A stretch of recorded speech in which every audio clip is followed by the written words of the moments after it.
Like we do at every International Builder Show, the Monday night, we do a meetup of Contractor Coalition alumni. So if you're interested in attending, we've got a great event from about 6 o'clock to 9 o'clock. Stop by anytime. You're going to see builders from all over the country. You've got Brad Levitt, Morgan Molitor, Tyler Grace, myself, and Nick Schiffer, as well as all of our sponsors over the years. If you've never been to the Contractor Coalition Summit before, but you've heard us talk about it, it's a great place to come meet everyone, see what it's all about. So you can register for our May event in Colorado or our November event in Charlotte, or just come and meet and greet and see if you like the vibe. All the details are at contractorcoalitionsummit.com under the Monday night meetup at KBiz. We hope to see you there.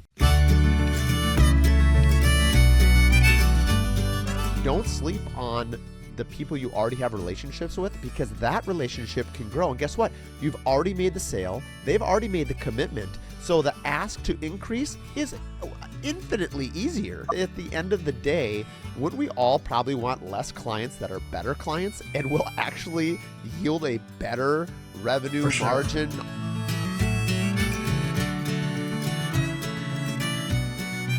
Welcome to Curious Builder Podcast. I'm Mark Williams, your host. Today we've got a repeat guest. We got Mike Weaver with Emser Tile. What's up, Mikey?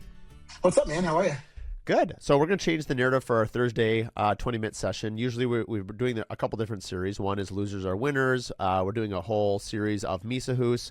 But we've got International Builder Showing coming up from the day that this episode airs. It's like 5 days later. And Mike and I are hosting an event at the Emser booth that we want the world to know about. It's going to be 1:30 on Tuesday in booth S17059. You won't remember that. Just remember the Emser Tile booth.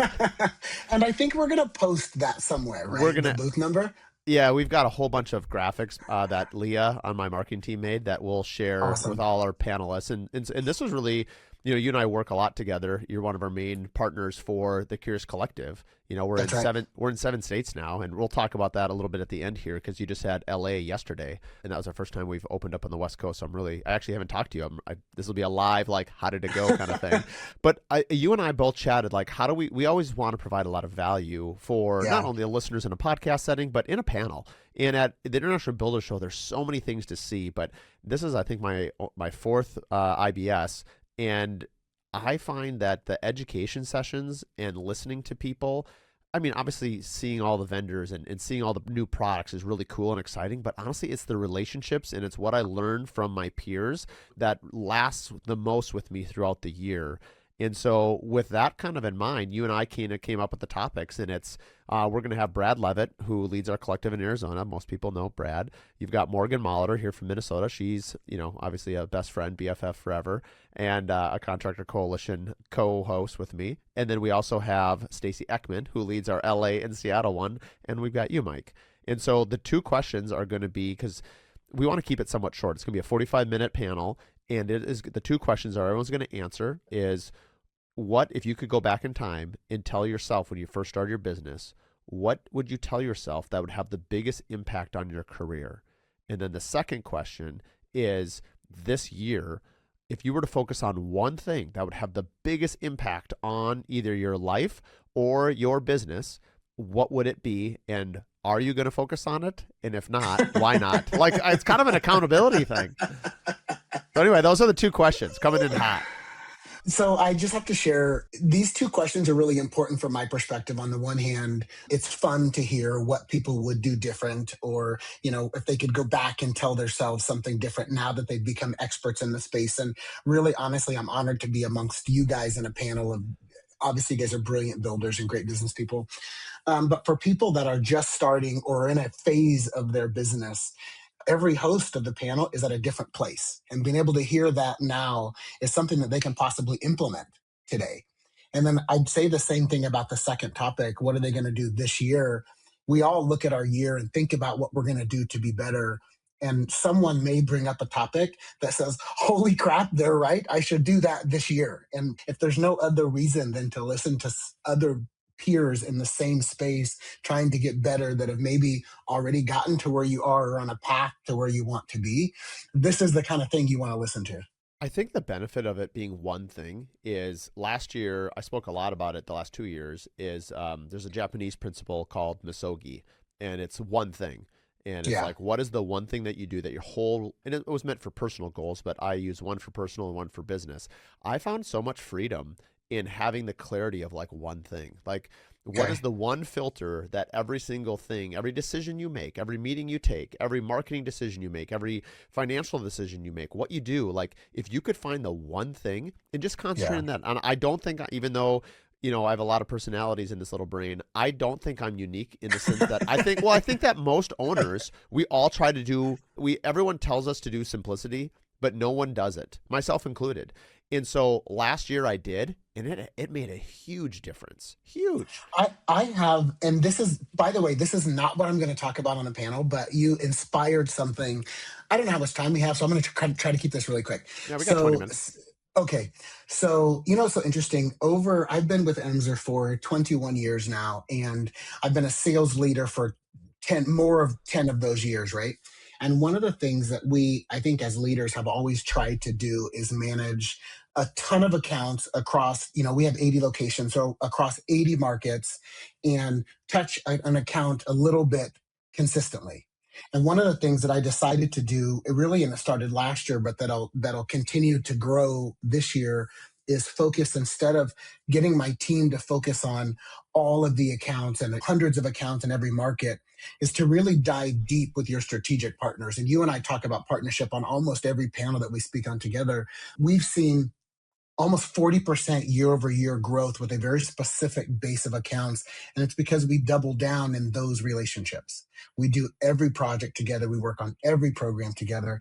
And it's interesting how much growth you can see if you take that perspective, that sometimes less is actually more.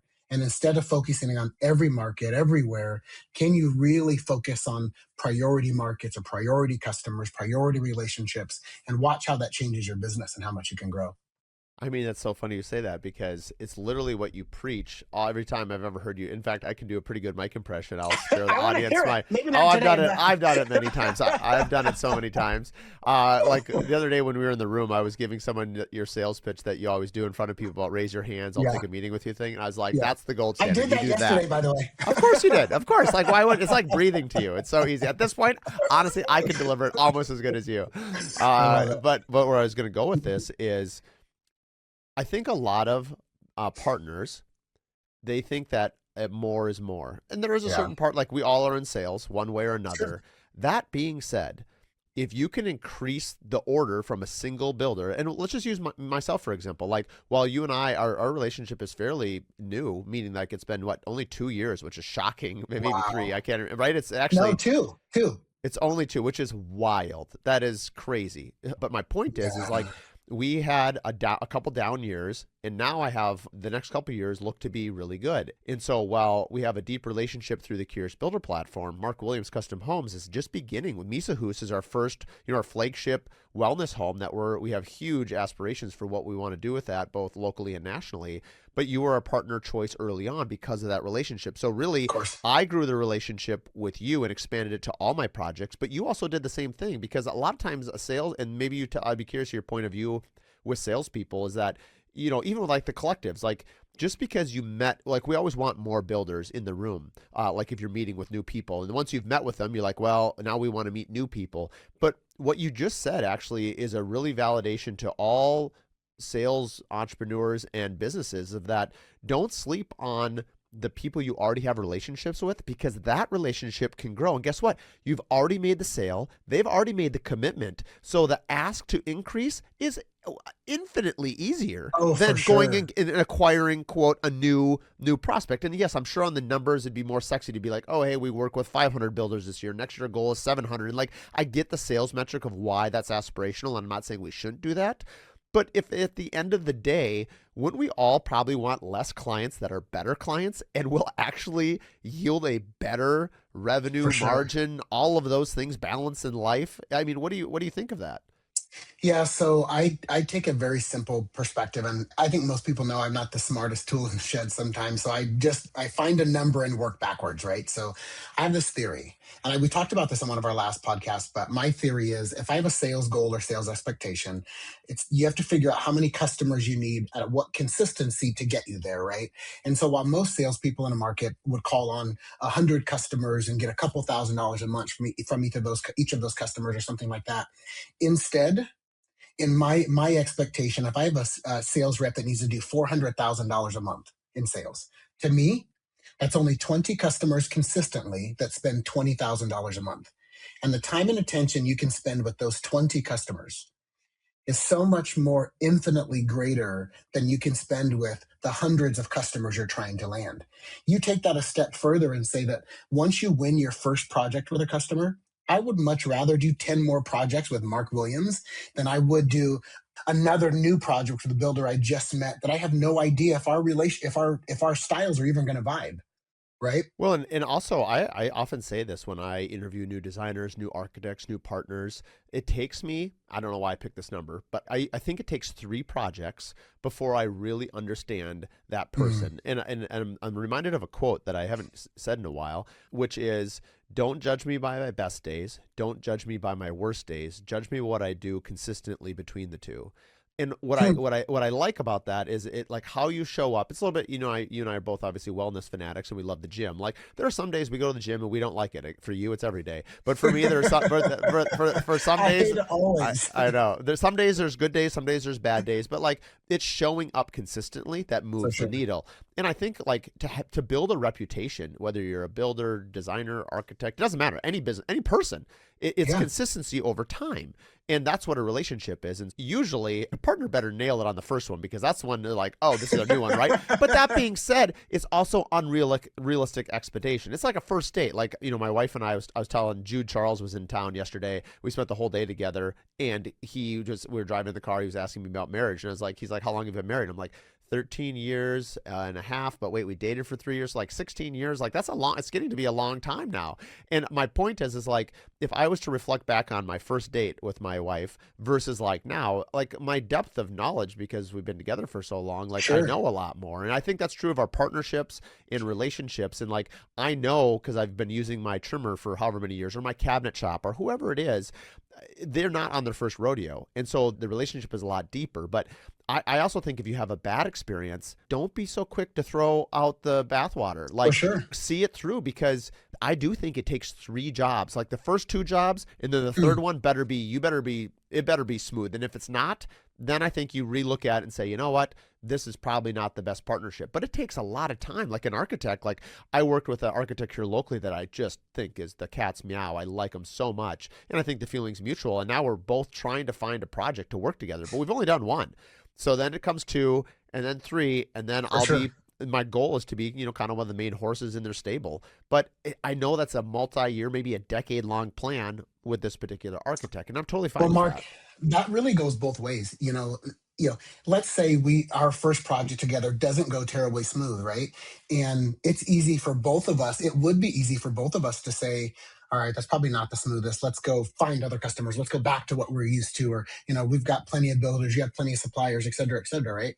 But just like you shouldn't back away, let's give it another shot. Let's get through these three and better understand each other's processes and really nail it, right? We have to have, as suppliers and vendors and partners, to have the same kind of expectation. If we don't get this first one, it's not time to pack up, be embarrassed, and walk away. It's time to get better on the next project, and you better nail that third one, like you said.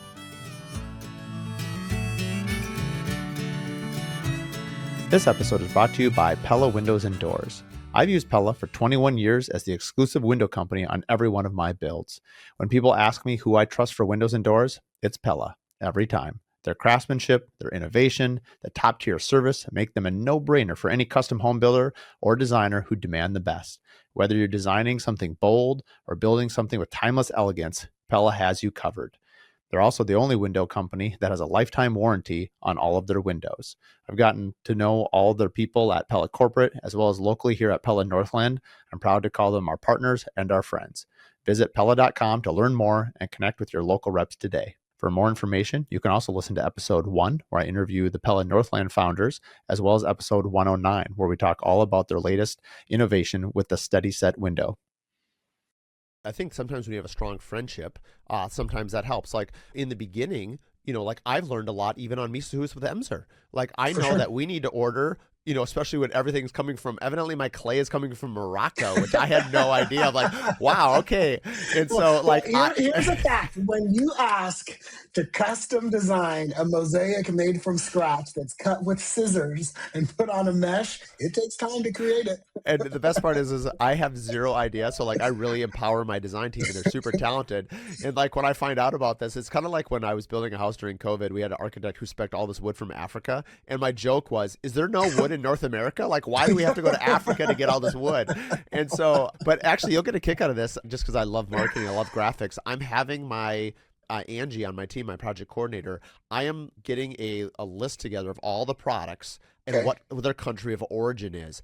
It is shocking how many we have. Like all of Europe covered. We've got parts of Africa. We've got probably some in China, South America, North America, Canada. And I'm like, I want to come up with a cool grid. So Miso is a very international like brand, obviously, and like what it appeals to and the Scandinavian vibe. But I'm gonna have like all these cute little flags on a world map. I love it. Miso is a melting pot of the world of the lens that I've chosen to partner with. And so I'm really cool to see. I want to see all these flags and see how it shapes. So I don't know what it's going to look like, but I'm excited about it. So anyway, Morocco was cool. I'm like, yes, I got Africa. So that was back to, we're all over the place. What I was going to say is, so again, we will have a bunch of graphics. No one has to register. I think we're going to do, keep people on their feet. It'll be standing room at the Emser booth. It'll be Tuesday of IBS at 1:30. We're gonna have a stellar panel. My question to you, do me a Mike, favor. go ahead. Go ahead. No, you first. Well, just the reason that we picked these panelists is they're really good friends of ours, so the camaraderie and what we get, but they're also just baller operators, right?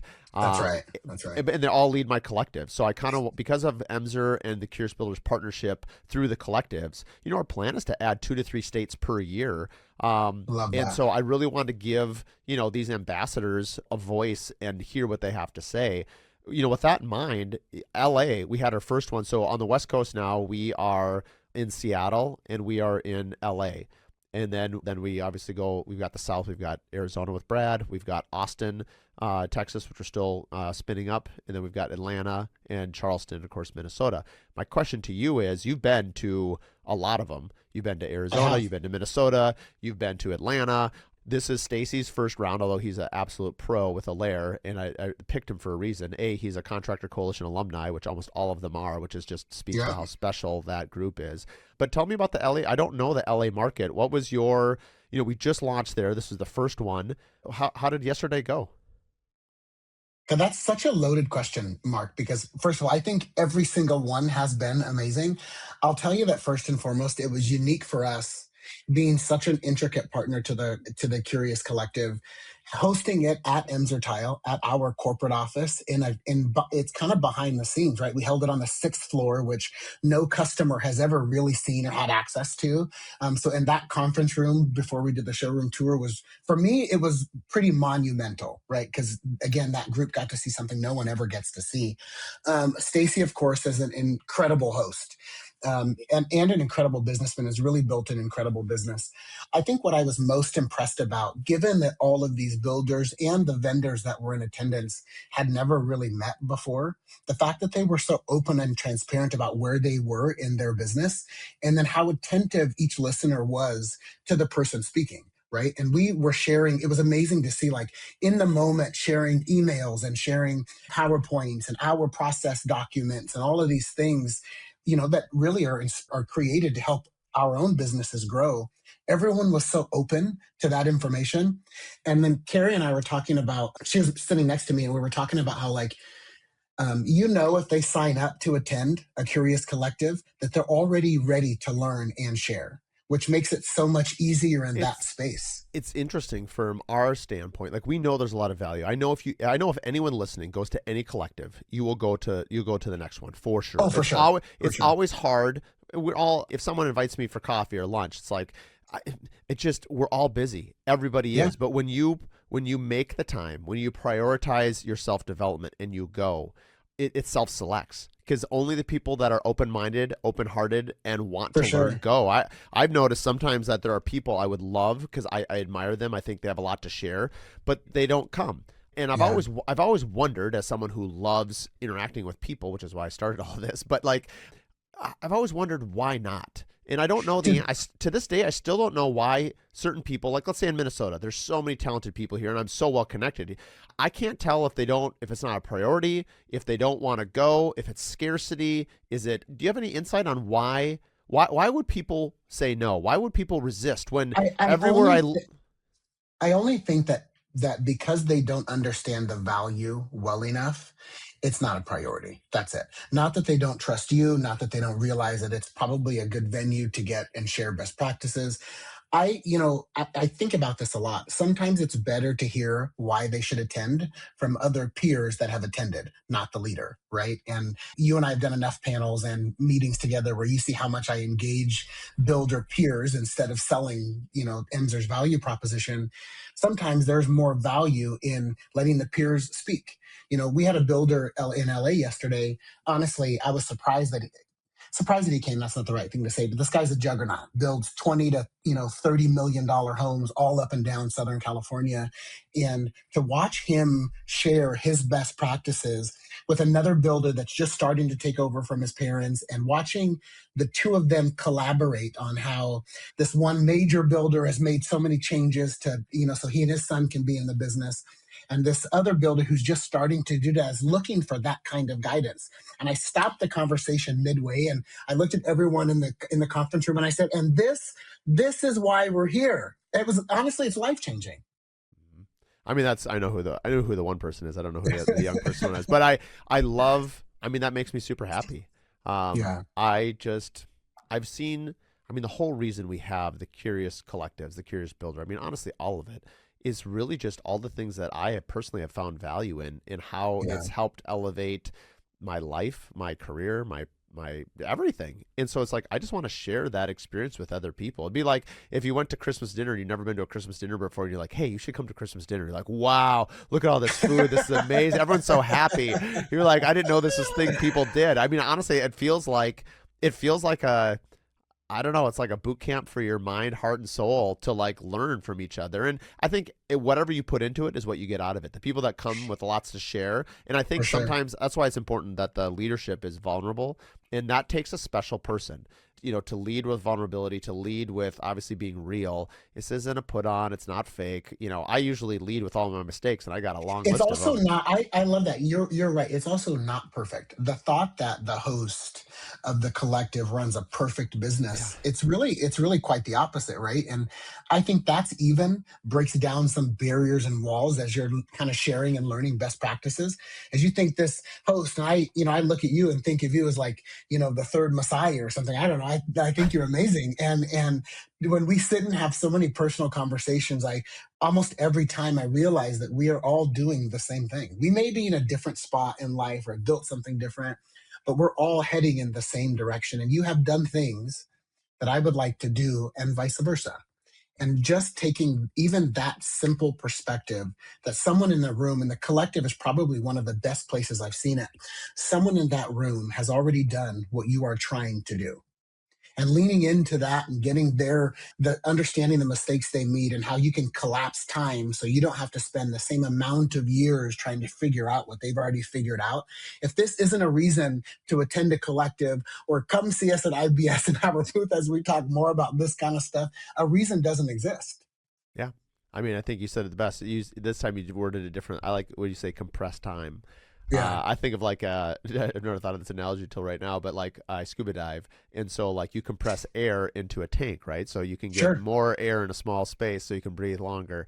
I'll have to work on this analogy, but I think essentially by doing these types of things, you are compressing time in your career and in your life with what you do with it. That's why people go to the International Builder For Show. sure. That's why you go to Collective. That's why you listen to podcasts. That's why you read books. That's why you self-improvement. I mean, actually, that's probably my thing right now. If I could go back in time and talk to a 23-year-old or 24-year-old Mark Williams when he started his career, what would you do? I guess I would say, simplify it. I'd pick that misogi, that one thing. And it would just be like, what are you doing every day to make yourself a better version tomorrow? And I think the thing is when you do one thing, you actually do like 100 things. For sure. But it's the fact that you're focusing on one thing. It'd be like equivalent to, marching down, since the Super Bowl is coming up. It's like, you're doing a drive and like you're focused on scoring a touchdown, but you're also doing like 100 other things to make that For happen. sure. But it's the pursuit of the one thing that sort of gives clarity to everything else. And I think. Okay, so I have to give you my one thing because give it to me. I know that we're running out. So, and I'm not going to talk about this at IBS, or I may, but we'll come up with some. Okay, so I got to give it to you. I am 43, 42 or 43. I can't remember. My wife's going to kill me because I can't remember how old I am. And if I could go back in time, I would tell myself to find someone who's already done it and be vulnerable enough to ask. Yep.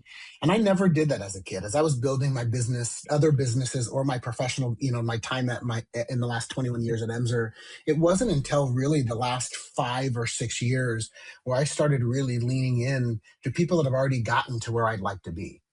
And if we were humble enough just to ask, the person we ask may be humble enough to share.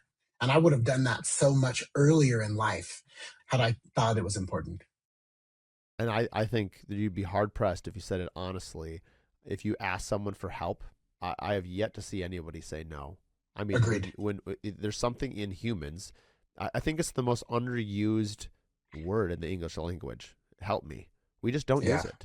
And so I think when you ask sincerely for somebody's help, they will help you. So with that, we'll keep our Thursday short. And thanks for tuning in to the Curious Builder podcast. We'll see you in a couple of days at International Builder Show, Emser Tile, Tuesday, 1:30. Be there or be square. You do not want to miss this group of panel hosts. It's going to be incredible. See you guys. See ya. Thanks for tuning in to the Curious Builder podcast. If you like this episode, do us a favor. Share it with 3 other business owners. The best way that we can spread what we're doing is by word of mouth, and with your help, we can continue to help other curious builders expand their business. Please share it with your friends, like and review online, and thanks again for tuning in.